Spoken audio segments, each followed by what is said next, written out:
So, good afternoon. This is Billy Meier Semjase Contact Report number 7, seventh contact between Billy Meier and Semjase of the Pleiadian Federation. This took place Tuesday, 25 February 1975 at 6 o'clock in the evening. Okay, here we go. Billy, you called me yourself today. Evidently, you have to tell me something important, Semjase. Semjase, so it is, but you must remain silent about this. ... Billy, okay, Semjase, I will do as you wish, and I will remain silent about it. Semjase, so now, I guess they already discussed that in private, and that got deleted from the contact. Okay, Semjase, now, I want to tell you something that will surely please you. Soon, I will receive a new beam ship, which you can then also photograph at close range in order to get rather good photos. He couldn't take his pictures of her ship that she started with because it would destroy her film if he got too close to the ship. So she's got a new beam ship coming. Okay, soon I will receive a new beam ship, which you can then also photograph at close range in order to get rather good photos. Unfortunately, in my current ship, the automatic beams are still installed, which would destroy your films up to a distance of about 100 meters, very precisely 90 meters. So with the ship she's got, he can only get like 90 meters to her ship before it destroys her film. Any closer than that, the film gets gone. Okay, the radiation is not harmful to living organisms, but as I said, it would destroy your films. Billy, excellent. I am already looking forward to it. May I then also capture the inner furnishings, etc., on the film and take the flight with you that you have promised me? Semjase, you may fly with me when the time has come for it. However, I must not allow you to take even one single photograph inside the beam ship. Perhaps at later times, but that is not for me to decide. At a later time, you may then maybe also take a picture of me. But for the time being, this is not yet up for discussion, and perhaps it also cannot be, because very specific reasons do not allow this yet or not at all. Billy, it's all right, Semjase. I do not want to pressure you. It is enough for me if you say that is how it is. You also do not need to tell me the reasons, because they must surely be of importance, and therefore perhaps you are not allowed to mention them. Semjase, they are of importance, that is right. But you are mistaken in that I may not mention them to you. It's just that you may not pass them on, so you would have to keep them to yourselves. Billy, I already understand, and thus you also should not tell me the reasons. Semjase, you are very mentally fine feeling, but now I would like to ask you not to forget my task. Billy, certainly not. Also, how could I? But do you already want to go again? Semjase, no. I only asked you again because it is very important. I actually have time today, and indeed a little more than usual. Billy, that makes me happy because that way we can have a chat in a relaxed atmosphere. Semjase, I am also happy about it because it is very well doing for me to talk to a human being like you. You have a characteristic of yourself that is very likable to me in a very peculiar wise. And also, your often extreme thought processes and your philosophy attract me. Billy, do you now just have to make me a marriage proposal, Semjase? Semjase bursting out laughing. Exactly. We would make a nice couple. Billy, one just has to have ideas. ... Ideas, Semjase. Semjase, you certainly are not lacking in those, and neither in your peculiar sense of humor. Billy, but unfortunately my humor is often perceived as a serious matter. Semjase, you are just far ahead of your time and think in other dimensions. Billy, I have also considered that, but whether it really is so, I do not know how to assess it. Semjase, do not be so modest, for you know it exactly. Billy, all right, but do we not want to talk about something else? Semjase, that's typical of you, but you are right. Let's talk about something else. First, I would like to answer the question you asked me last time. M. Rashid was already one of our contacts since 1956. As you do know, he was a priest of the Greek Orthodox Catholic Church. We engaged him to take several things in hand, which he also promised us to do. Thus, we thought that he would be the right man to solve a very difficult task. Consequently, we showed him the spot where he could have found the Talmud Emmanuel, but which you then found, that original script that Judas Iscariot had written during the lifetime of Emmanuel, in parentheses, alias Jesus Christ. Through our help, he learned the old Aramaic language and was thus able to translate the scripts. He did this very correctly and made a German language translation that is indeed known to you. Through the reading of the original scripts, Mr. Rashid succumbed to pangs of conscience and suddenly no longer knew what he should acknowledge as truth. To the outside, he made the feigned conviction known that he would give belief to the Talmud, but in reality, the religion was too deeply anchored in him, and he suffered from pangs of conscience. This, then, was also the reason why he officially withdrew from his religious belief and devoted himself solemnly to the task of translating the aforementioned script, which he did very correctly in spite of everything. But as I said, he was not convinced and never knew what he should do. In addition, he lived constantly in anxiety that his found scripts might become discovered and known. So, as a precaution, we had to associate him with someone who did not know anxiety and who guaranteed us, according to his character and knowledge, that he was able to secure the scripts. So, therefore, you. Unfortunately, however, M. Rashid became more and more entangled in his anxiety, and he began to divulge things that could become dangerous to him and the Talmud. He took it so far that by the middle of 1974, he had no choice but to flee from Jerusalem and take off to Lebanon, where he lived in a refugee camp under a false name together with his family.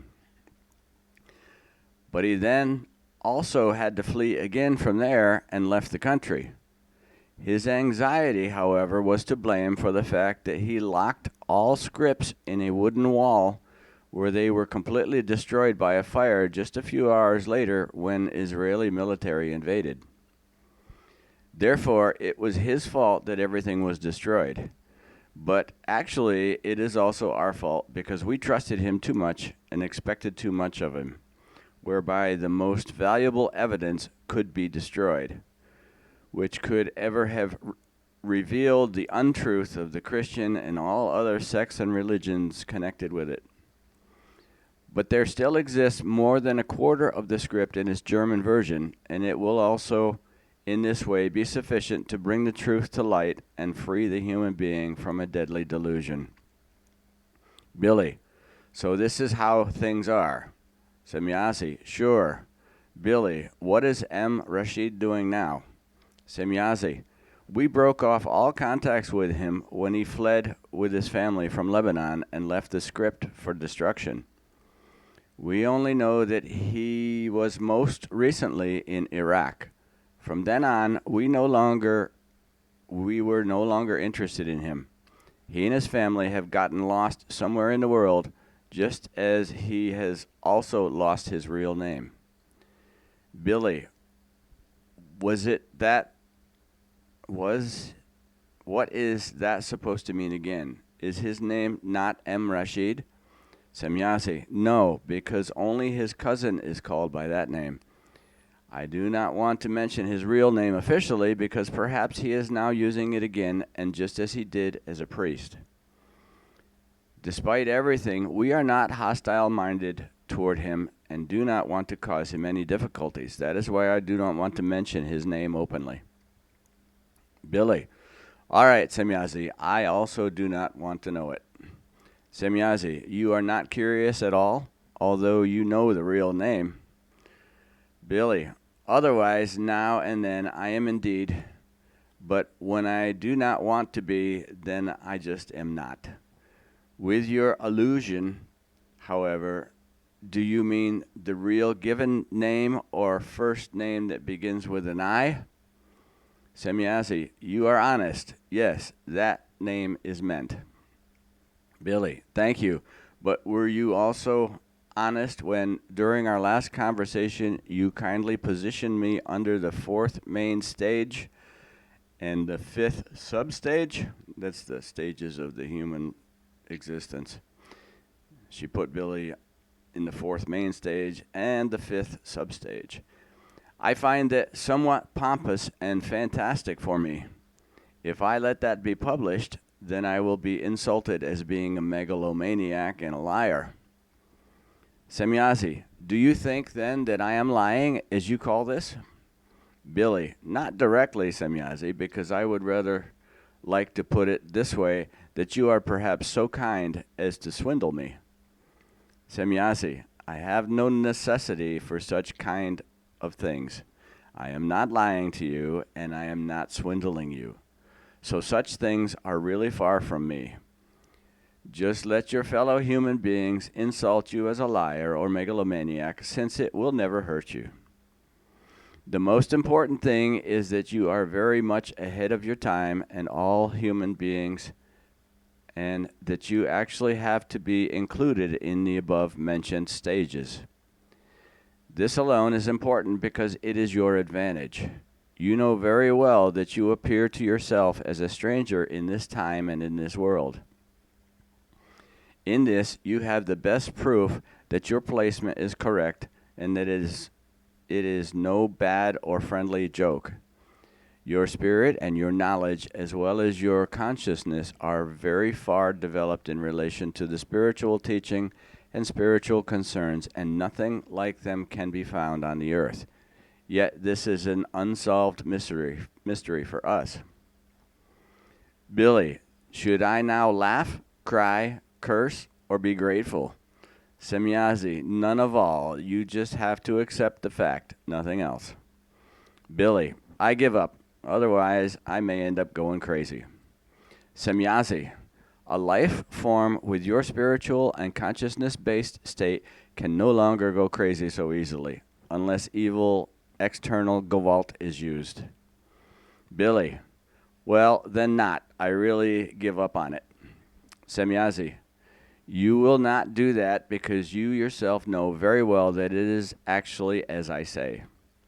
Billy, oh boy, of course I know that, but why do we just always have to talk about the fact that I know such things?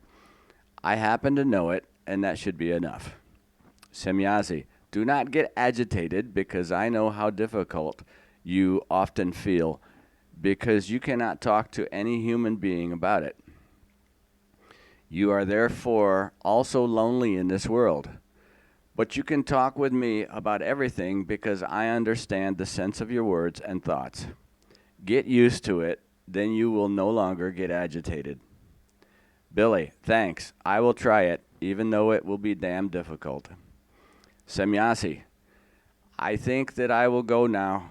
I will now go again, as I do not want to burden you. Billy, that is nonsense, because for the first time in my life, I feel really good. It also seems to me as though we have already known each other for thousands of years. I am really very happy. Semjase, then it is all right.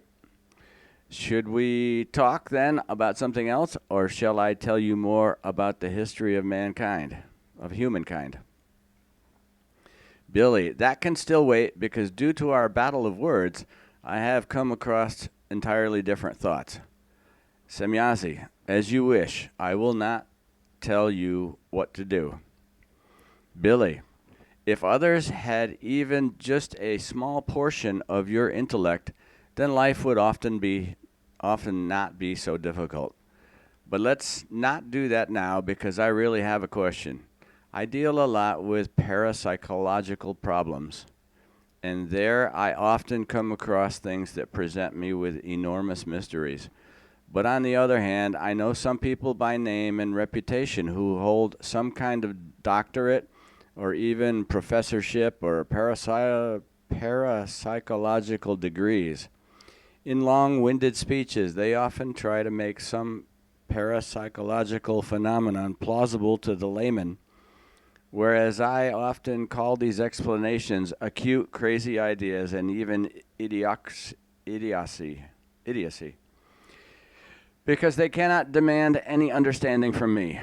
What should I do about it? Because this is often perceived with difficulty by others. Semjase, you should not do anything about it, for in most cases, your view is correct. For you also have to perceive idiocy as such. I don't know how to say that word. Idiocy, idiocy. As such, unfortunately, it is customary with you that so-called academics sit on some doctorate or professorship chairs who are in truth no academics. A doctor or a professor of parapsychology, as you call this field, should also actually be a parapsychologist. This means that such an academic should have paranormal abilities at his or her disposal. Otherwise, he or she cannot be called a parapsychologist and will never be able to bring forward any fundamental cognitions in this area. Billy, what about the so-called spiritual healers? Semjase, countless of them are simple fraudsters and charlatans who only rely on the rock-solid, irrational beliefs of their patients and hangers-on, through which they unconsciously and in a belief-based manner heal themselves. However, there are also many who are actually capable of using their powers of consciousness for the well-being of their fellow human beings. Billy, may I learn names on this? Semjase, sure, but you must keep them to yourself, because at least in this respect, we do not want to harm deceivers and failures in order to avoid further evil. In the main, however, it is the greatest deceivers who bear the greatest and most well-known names, while real experts are usually as good as unknown. Billy, thanks, that's sufficient. Names are also not so important. But what would still interest me is this. Have you already heard of UG, or is he somehow known to you? Semjase, we follow a lot of events on the earth. That's why we have also become aware of him. He possesses certain mental powers, but which he himself is not able to control. Each undertaking of him necessitates certain consciousness-based powers of his fellow human beings. This means that he activates the powers of consciousness of many fellow human beings unconsciously, as he is unable to control this.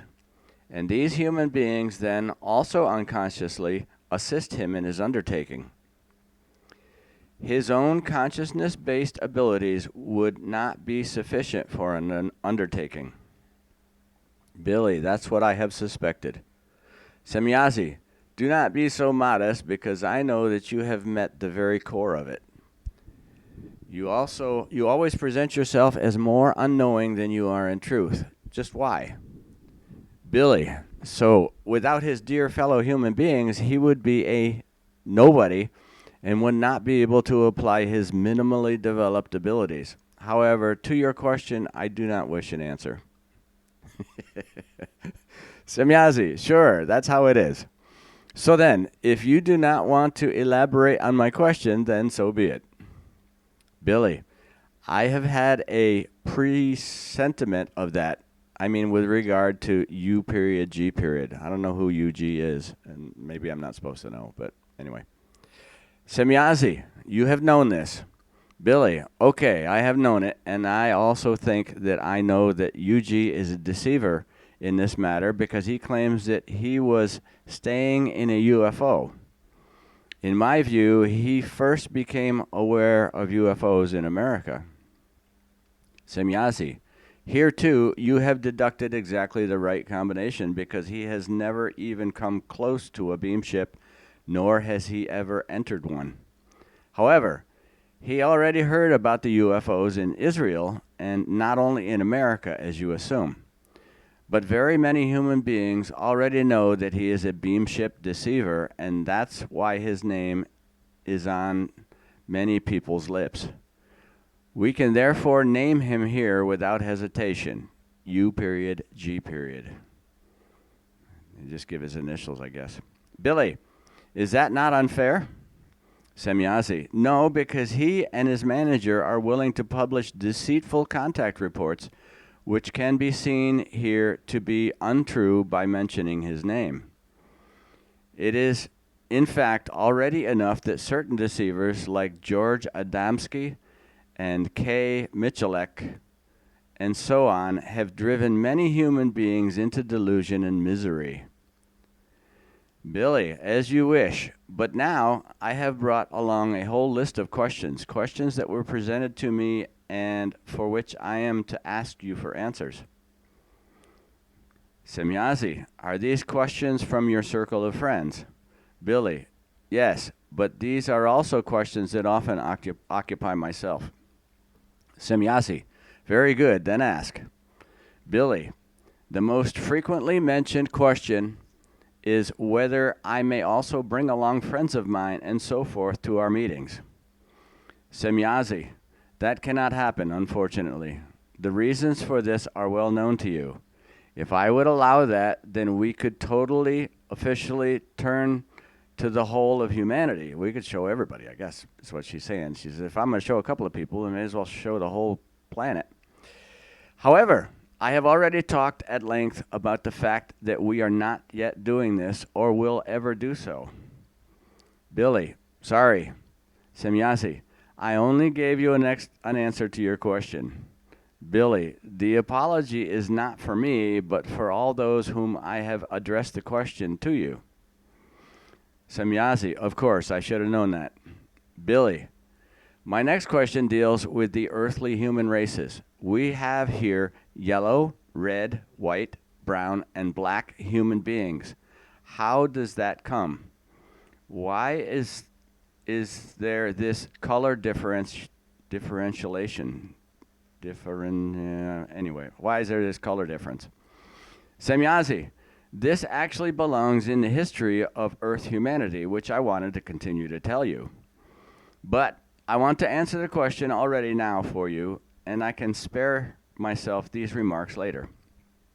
On Earth, there are not only the 5 color races mentioned by you, it is just that the others are completely unknown to you. In part, they live in places where no human being has been able to find them yet, partly. ... Billy, do you mean that they might perhaps live underground, as, for example, the claim goes that this would be the case in Mexico, or they live under domes in inaccessible mountains or inside of hills, about which other mythological things are told? Semjase, certainly. And here and there, these races also step into the world of the sun and mingle with the inhabitants of the surface. Particularly in countries with many different races.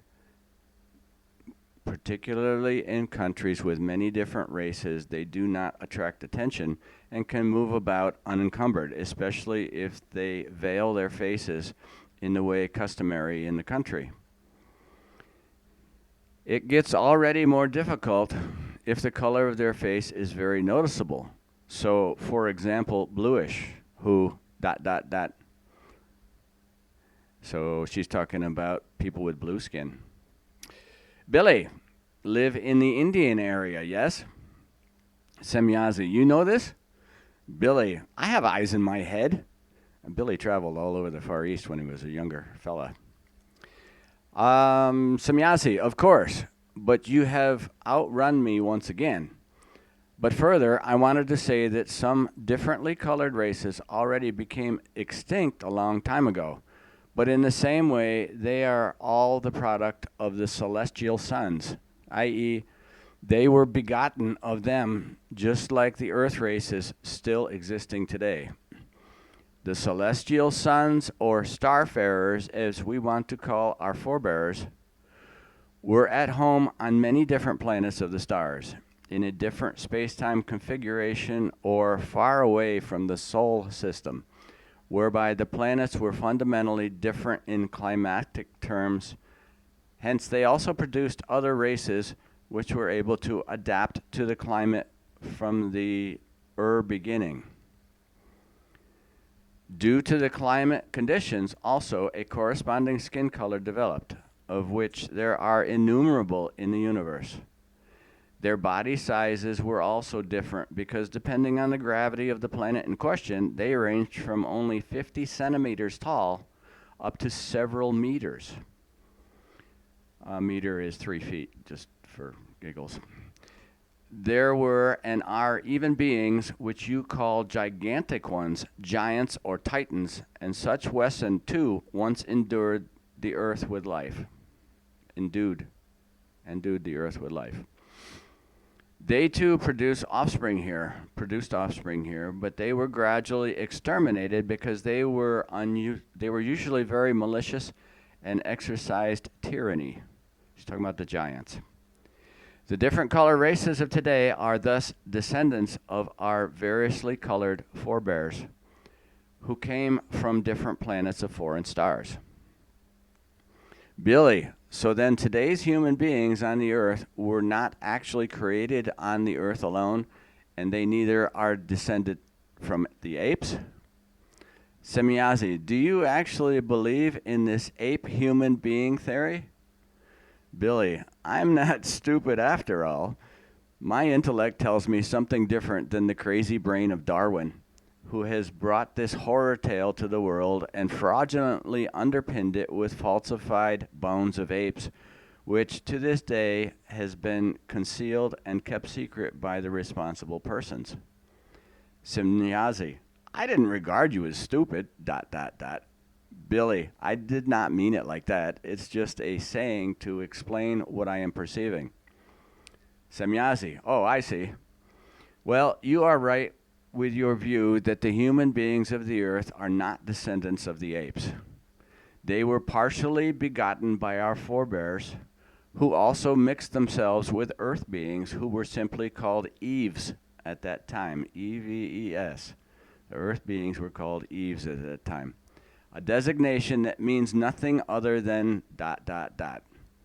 Billy, the bearing women or the one giving birth. So they called women Eves. They called all the earth women Eves. And that kind of, we'll get into that a little more in a minute. Semjase, sure, but once again, you beat me to it. How did you know that? Billy, I also have my head for the thinking and for the deducting. But on the other hand, I also know the Talmud Emmanuel somewhat more than just that which still exists in the German language. Semjase, of course. But the earth beings at that time were of the most diverse forms and kinds. Some of them were completely wild creatures of human-like forms, some of which had been marooned on the earth in earlier millennia by our forebears, that is, their descendants. These descendants of the marooned were abused by foreign spacefarers, and these fertilized also by genetic manipulation different animal species and produced new life forms by genetic engineering. One of these, by the way, is the ape creature still known today, which represents a human-animal mutation, namely the pan peniscus, in parentheses, Bonobo equals pygmy chimpanzee. The pygmy chimpanzee. Thus, the ape creature is descended from the human being, not vice versa. Other ape creatures resulted from natural evolution in the hominid lineage. Your researchers and scientists have already found many in-between mutations between humans and ape creatures, but usually only as skeletons or partial skeletons. These in-between mutations, part human, part ape creature, are known to the human being under names such as Africanus, Peking man, and Neanderthal, and so on. 4 different species of them have survived over all past millennia, and their descendants still live today, although no longer in large hordes, but only isolated or in very small groups.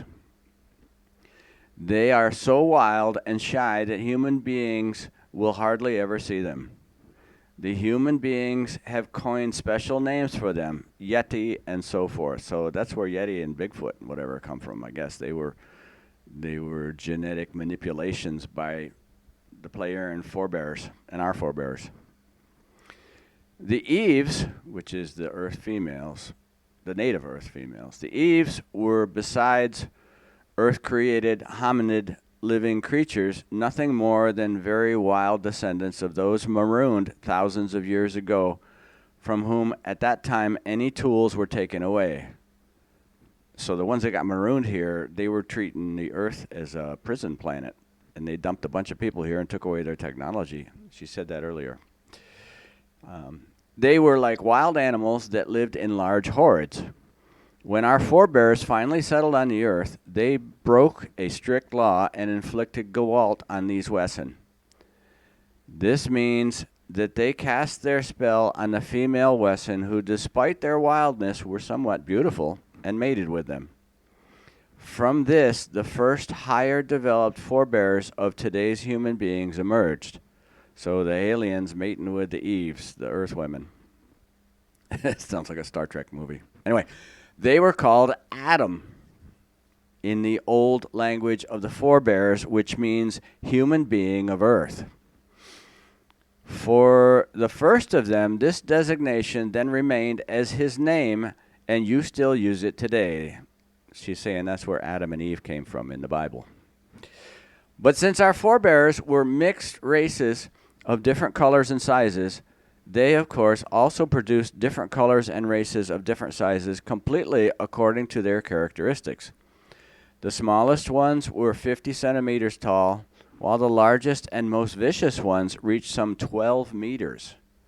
That's 36 feet. That's a big fella.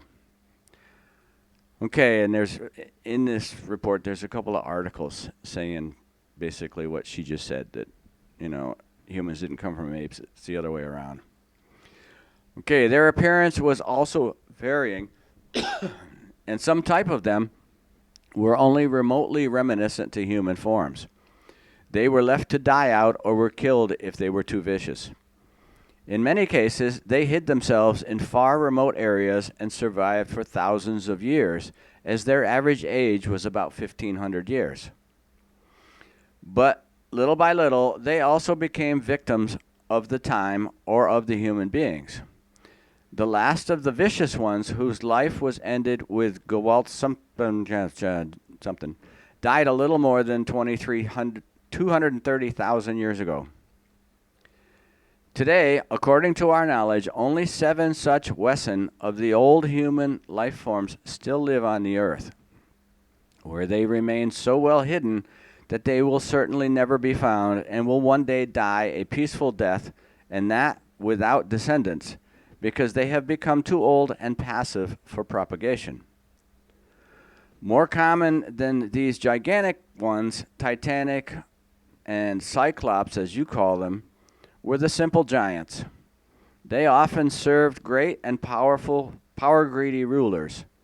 They were called Goliaths and were especially used for purposes of war. Billy, thank you. That was very detailed, Semjase. But now I still have a question about the future. Can you tell me a few things about the future which lie ahead for the human beings and the earth? Semjase, now you are really putting me in a quandary.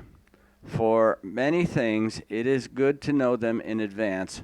For many things, however, it is advisable not to know them. If one does not know for certain that one can face that knowledge properly. Let me read that again. For many things, it is good to know them in advance.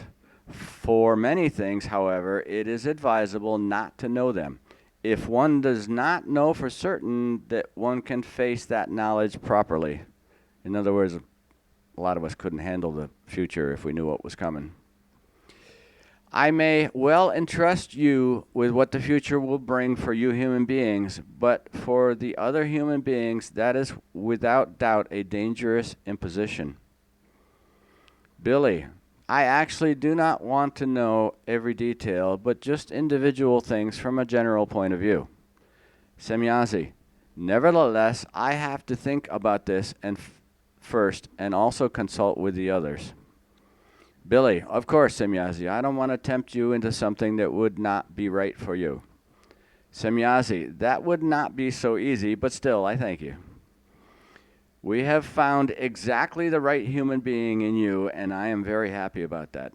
You belong to a group of human beings who concern themselves with parascience and spiritual science. I have often endeavored around the interests of this group and have found that it is the only one in this form. You work on a very real basis and unconstrained. I have determined that other groups of the same kind unfortunately deal with things that have fallen to the unreal. They often carry out experiments that they themselves cannot understand and for which they usually search for false explanations. But this is not all that surprising because in these groups, practically only human beings are admitted who have fallen prey to a deluded belief and the irrational teachings of the religions. I congratulate your group, which is so unconstrained and real in its approach to every subject, not in mystical form as others do. You are on the right track, and keep it that way. Billy, thanks, Semjase. May I still ask you another question, or was that your farewell speech for today? Semjase, you amuse me with your peculiar sense of humor. Just keep asking, as I still have time. Billy, a moment ago, you just mentioned our group. That's exactly where my next question comes from, the same as some others before. How are things regarding the world of spirits and the so-called electronic voice phenomenon? Are you able to give me exhaustive information in this respect? Semjase, not in the way you would like. Nevertheless, I can explain to you some details which you may pass on. There are unfortunately many things that a human being may only come to know after he or she has become spiritually thinking, and the spiritual knowledge and spiritual essence of wisdom have developed into the must-have form. Therefore, I have to conceal many things, unfortunately, also from you. A world of spirits, as you called it, does not exist. There are only the fine fluidal worlds in this regard. These are worlds that are located in other dimensions and harbor bodiless spirit forms. When a spirit leaves a material body, then it cannot simply settle down anywhere. It must inhabit a body again, i.e., it enters a fine fluidal world, thus a world of spirit forms, of which there are countless ones. There the spirit lives as its own form for so long until it returns again into a newly created host body.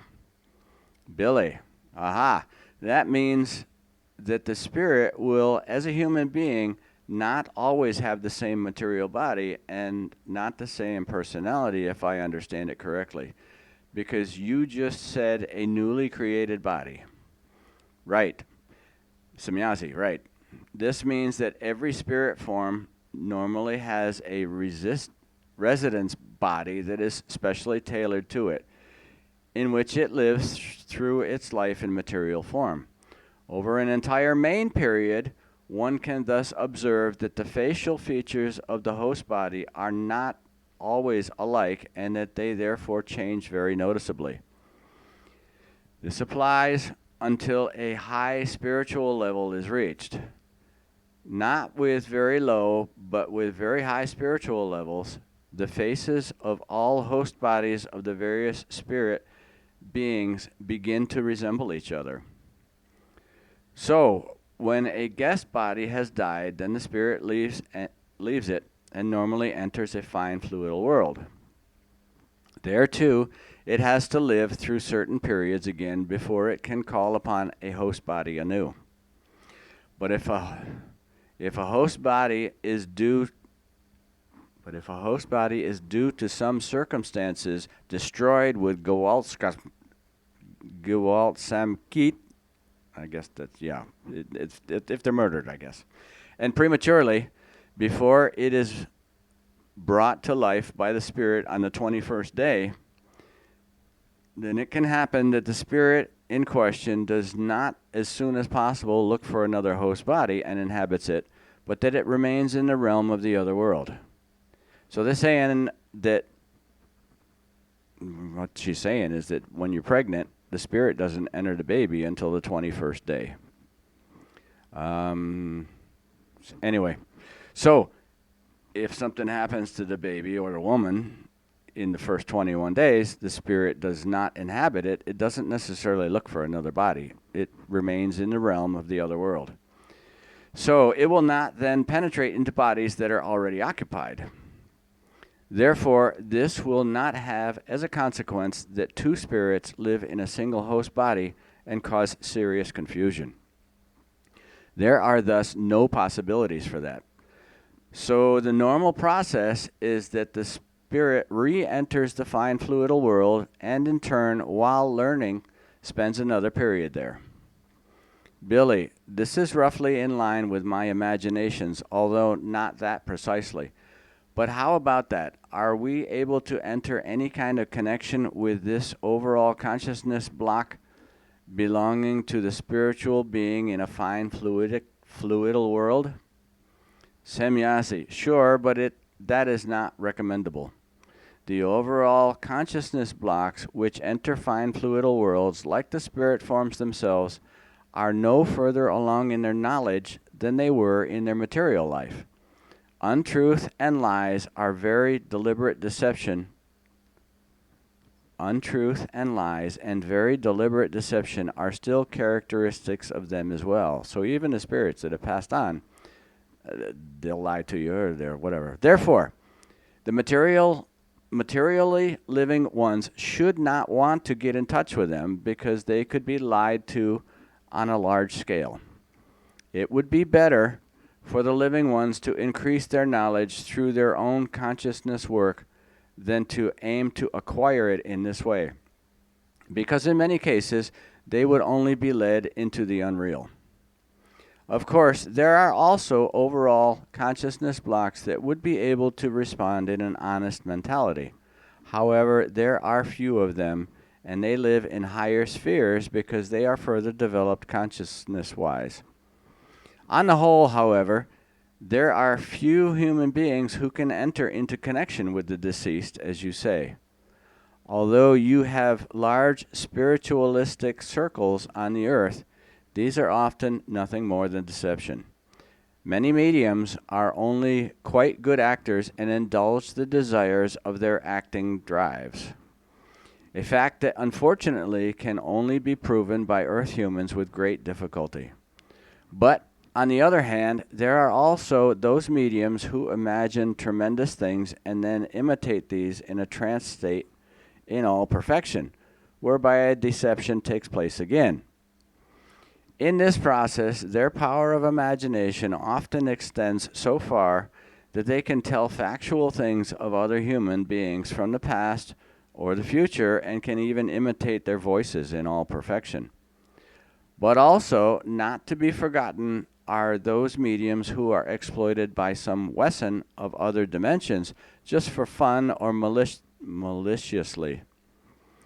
There are actually only very few real mediums, and they are mostly almost unheard of. But those who are real mediums are silent about it and do not make a fuss about it. Probably because they don't want to be overtaken by all the idiots. Billy, so then, I have not been mistaken. But now, what about the electronic voice phenomena? Semjase, here many points play into each other. Most cases of electronic voice phenomena can be traced back most definitely to the radio you are familiar with, whereby so-called amateur radio enthusiasts often allow themselves as jokes. But on the other hand, many of these contacts occur by means of communication of space travelers. However, the thoughts of human beings also play an important role and often impose themselves as audible voices, and namely, not only on tapes, but openly audible. In other words, you can hear them in your ears, not just on the tapes. Let's say that again. However, the thoughts of human beings also play an important role and often impose themselves as audible voices, and namely, not only on tapes, but openly audible. So your thoughts, you can hear your thoughts sometimes. Often, such a questioner of tape voices unconsciously imitates a voice that somehow appeals to him in his thoughts, and in so doing transmits exactly the answer to the tape that one wants to hear or or hear. Billy, but how is that possible? Semjase, if I had to explain that to you, it would be extremely complicated and lengthy. I can tell you, however, that every receiver is also a transmitter and can catch highest swinging waves of thought and pass them on to a receiver.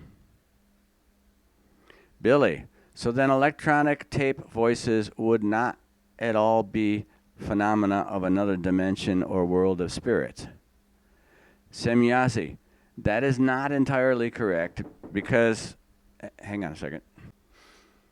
All right, let's continue on. I kind of got rudely interrupted for a minute there.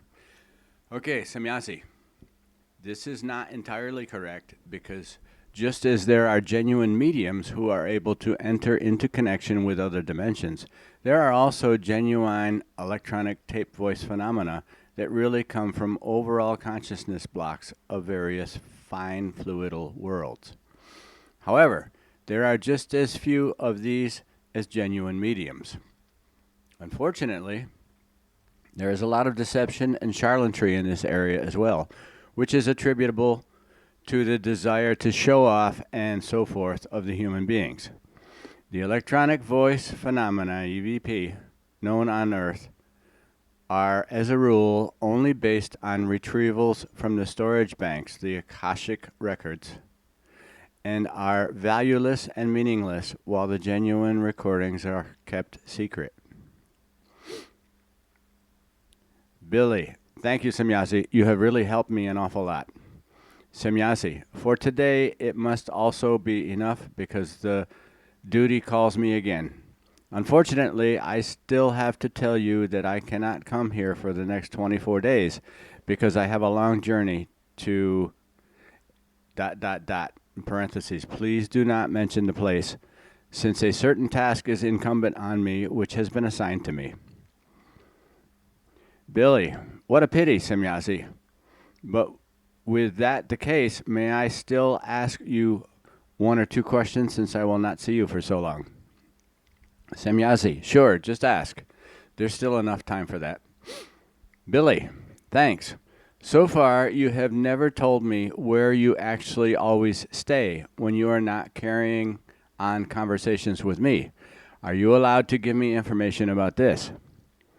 Semjase, in part, I can elucidate this to you, i.e., I may tell you everything, but you must not make everything known to others. We have our bases on the Earth, as well as on many other planets where we stay continuously. We also have such a base in this country, Switzerland.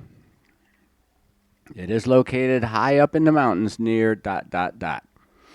There, I have my main whereabouts when I am on the Earth. However, we also have some other important stations that are distributed all over the world. But they are all built so securely that it would be impossible to find them if one does not know them exactly. Moreover, I am very often on the move and have to fulfill my tasks on a wide variety of worlds. I also often go to visit my home, as you tend to say, and so I also often spend time on the Pleiades, as we call them for the time being.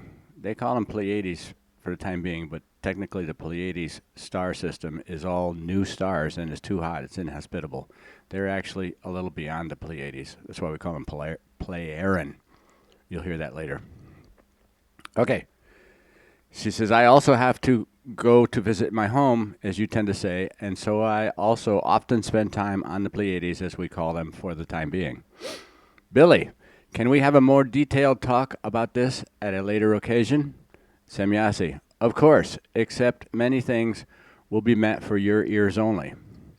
Billy, nevertheless, I am curious. The time till then will be a bit long to me, though.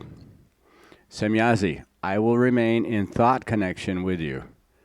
Billy, that's at least a consolation, but can you still explain to me what the so-called spirit music is all about? Semjase, spirit music? What's that? Billy, it is, after all, always claimed that certain people would receive pieces of music transmitted from the other world. Semjase, oh, I see. You call that spirit music? Billy, that's what certain people call it, but what's it all about? Semjase, it is an evil deception, self-deception, or self-suggestive delusion and the like. Spirit beings do not transmit music to the living ones. Billy, okay. And what's up with the so-called display of power, the magic? Semjase, regarding this, you are best oriented, and you know exactly that it does not exist in the form that is generally assumed and advocated. Magic is based on consciousness-based plus and minus powers. ... Billy, thus good and evil, or in other words, positive and negative. Semjase, I have already said that you are most accurately oriented and knowing about this. Billy, nevertheless, I would like to talk with you about it. Semjase, sure, but we must postpone that to a later date because now I really have to go. Billy, of course, Semjase, I do not want to bring you into a quandary. Okay, now it says task part 1 from contact on 25th February, 6 o'clock. I'm not sure why it's labeled task part 1, but it is. Okay, Semjase, you are not allowed to tell anyone the first part of this task. Therefore, also do not write it down, so in this way, it also cannot become accessible to outsiders by any chance, ... This part of the task is subject to the seal of secrecy. Task part 2. Semjase, tomorrow I will receive my new beamship, which I already announced to you previously. As a result, we will have 4 beamships stationed in your country for 3 days. We have decided to show you these 4 ships for one time. So you shall, in 2 days at 10 o'clock, go to ... where we will then show you a demonstration flight that you can photograph. I will not contact you, but, however, I will land my new ship so you can take very close-up recordings. Unfortunately, I will not have much time because I still have several things to do for the task I have to carry out. Hence, there is not enough time for a contact. However, to make myself a little more familiar with my new ship, I will undertake another flight in this afternoon, and I leave it up to you as to where I can meet you again for a flight contact, where you then shall take pictures again. Billy, it would be very convenient for me in ... at 1600 hours, because I will be there in the area then, if that's all right with you. Semjase, sure. I will be there at that time at 1600 hours on the 27th of February. Regarding my old ship, I would still like to explain that it is already several hundred years old and still represents one of the old forms.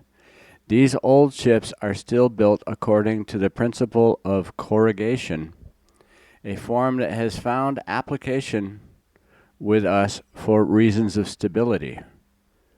It's built according to the principle of corrugation. Sounds like cardboard. for reasons of stability. But now, these types are all going to be eliminated. For this purpose, mine will also be brought home on 3rd March by one of our pilots and in company of a second smaller ship of the reconnaissance class. If you now want, I can arrange that you can photograph them as well before they go on their journey. Billy, of course, gladly, Semjase. Could they possibly come to ... Semjase, sure, but be there punctually at 1700 hours. Billy, thanks. I will quite certainly remember the time. Semjase, good. This will be the second part of our task by which you shall create good photo material. And I'm looking at a bunch of pictures with 4 beam ships in it.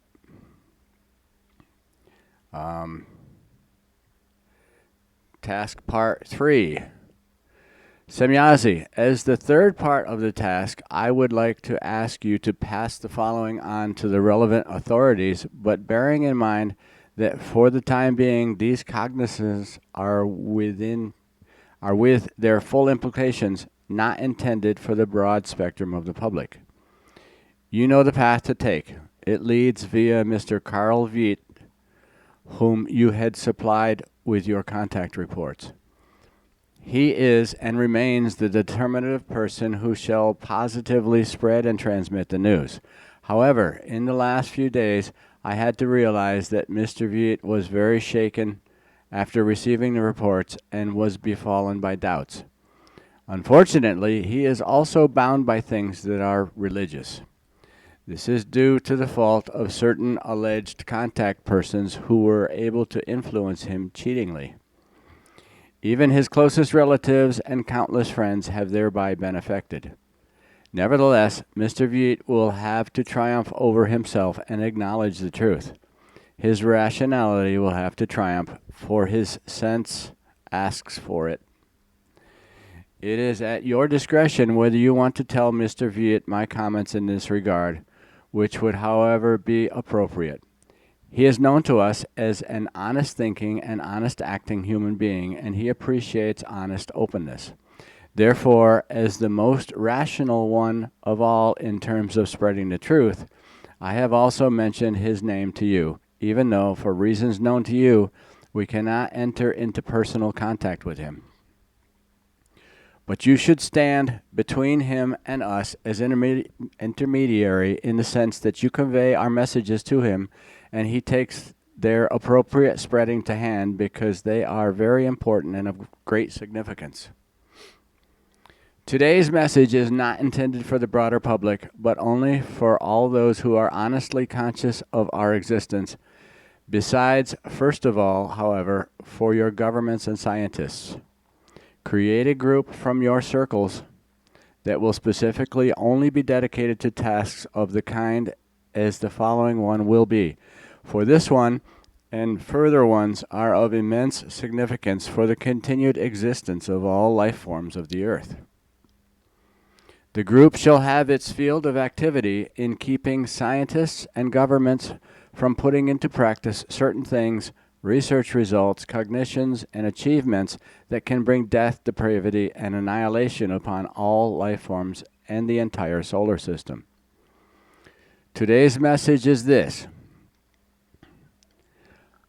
For many decades, we have been examining all spheres of your world, its steady increase of its changes, and the dangerous effects of propellants and other dangerous pollutants released by the human being of the earth. For some years now, we have noticed that in the stratosphere, a steadily increasing dangerous change becomes noticeable, which can have fatal consequences for all earthly life. To an increasing extent, the ozone belt of the stratosphere is changing due to irresponsible influences of the human achievements.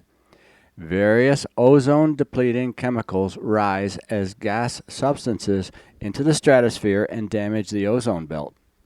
In particular, it concerns chlorofluorocarbons, and bromine gas, which smell very bad and, in contrast to the term of the human beings of Earth, are designated with us and in our language as poison gases and not chlorofluorocarbons.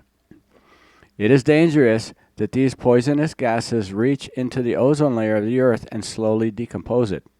CFC gases are called bromos among the Pleiades.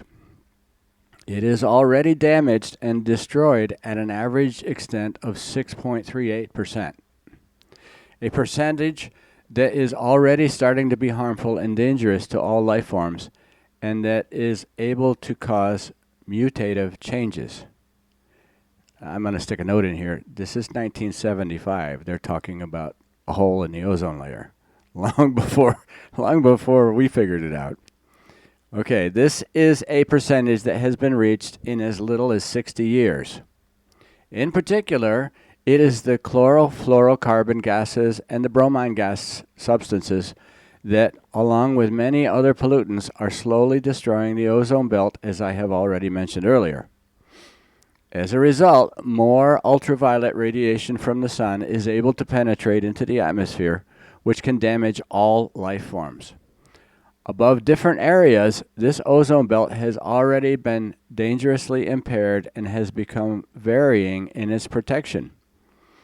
At 3 different points, there is already the danger that it will be broken through within a few decades and completely annihilated, if the release of destructive factors is not restricted. So, another note for me, I'm guessing that's why they come out with SPF 50, because of the increased ultraviolet. Anyway, sorry. Failure to do so would mean that holes would be torn in the protective shield and ultraviolet solar radiation would penetrate unhindered, which would entail an agonizing death for all life forms. Anything that accidentally gets into the area of the dangerous radiation penetrating through the hole is ultimately exposed to salvageless annihilation. In other words, you're going to die. Okay. Destructive chemical substances, gases, and radiations are also mainly released by explosive motors, I guess those are cars, trucks, and further material-destroying processes of other kinds, such as, for example, nuclear fission and forms similar to it, which have subjected the entire course of the world and all life forms to a bad change on a large scale since 1945. However, destructive chemical gases and so forth are also released by things of everyday life, as each spray can also release other chemicals besides CFCs, which rise up to the stratosphere and slowly but systematically destroy it. Recently, researchers and scientists of various countries have become that much more knowledgeable and advanced in their cognitions that they have recognized the destructive effect on the ozone belt caused by various chemicals, and in particular CFCs, and now want to assess this in their irresponsible delusion for power for the purpose of war technology. They have already developed fundamental ideas for building missile bodies whose destructive and deadly factors are supposed to be chlorofluorocarbons and also bromine substances. If they were shot up into the stratosphere and caused to explode there, the consequences would be that enormous holes would be torn into the ozone belt and all ultraviolet radiation from the sun would penetrate uninhibitably. Such a hole, however, can only close itself again very slowly, whereas the process may take centuries, provided that no further destructive substances penetrate. In addition, the factor that the ozone belt is subject to a certain movement and roams comes into effect. Hence, a hole in it would not only destroy a very specific area, but it would roam almost uncontrollably and also destroy other wide areas. A fact that is not yet known to your scientists. Moreover, all these are also facts that have hitherto been concealed from the general public. My message is in the sense that the group that you are to form is to dedicate itself to tasks that serve the prevention of and counteract the abuse of such achievements of insanity. Therefore, reach out to governments and scientists and draw their attention to their wrong deeds and actions. It is in the interest of the entire humankind and of all life on earth to have a banning treaty between all countries of your world in order to stop this deadly insanity. Therefore, turn to Mr. Michael McElroy at Harvard University in the United States, as he is already an authoritative researcher in this field.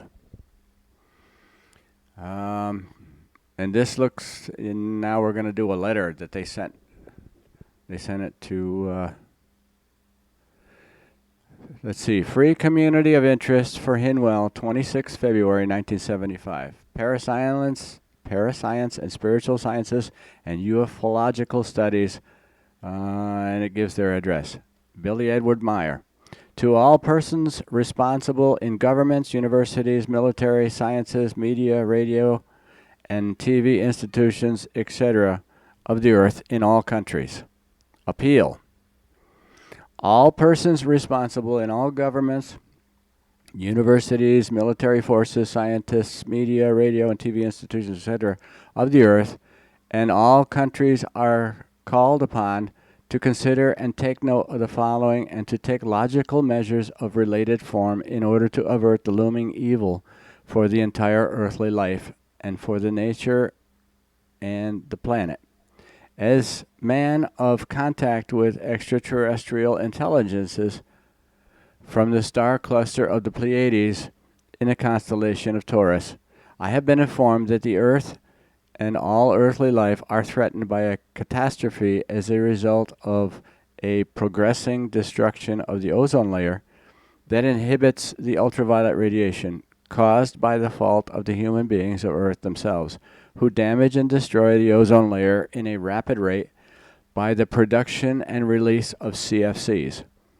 According to the information provided by my Pleiadian friends, a worldwide ban on the use of CFCs is urgently needed, and that within shortest time, there must be no time lost, so an absolute ban and an enforcement of the same must take place within the next 12 months if serious damages are to be avoided.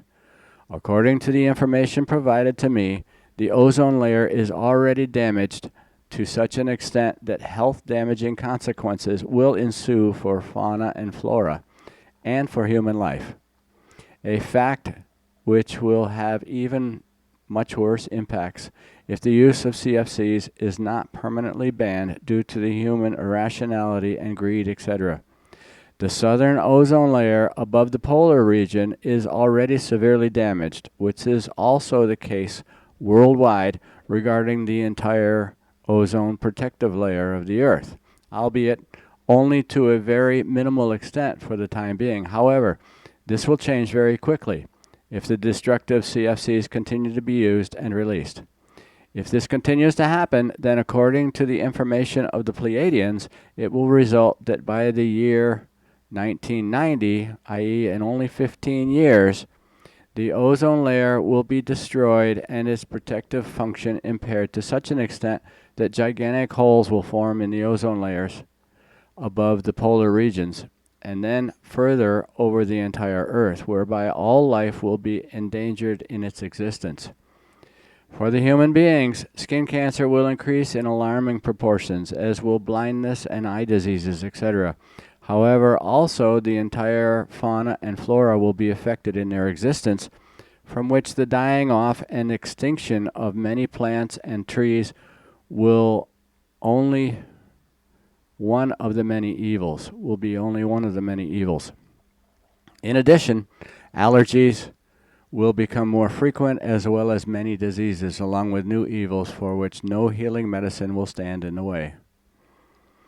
All those responsible on the earth are urged to take this warning and this call seriously, to listen to the well-intentioned and knowing words of the Pleiadians, and according to the warning and the call, to do everything necessary to avert the danger of the destruction of the world-encompassing protective ozone layer, as long as there is still time to do so, in the interest of all life on the earth. All you responsible persons of the earth, okay, yeah, I'm sure there's a few, you have the ability to keep the human beings away from the dangerous use of CFCs by a strict CFC use ban, or by public warnings, etc., or to draw attention to the imminent danger. Do everything humanly possible and use all initiative at your disposal to avert the imminent danger and to preserve all life of the earth and the planet itself. Signed, Billy Edward Albert Meier. So that's pretty much that's the end of the 7th contact report. That was a long one. So she said she had some extra time. Let me back up here a little bit. We're going to talk just a hair before we move on.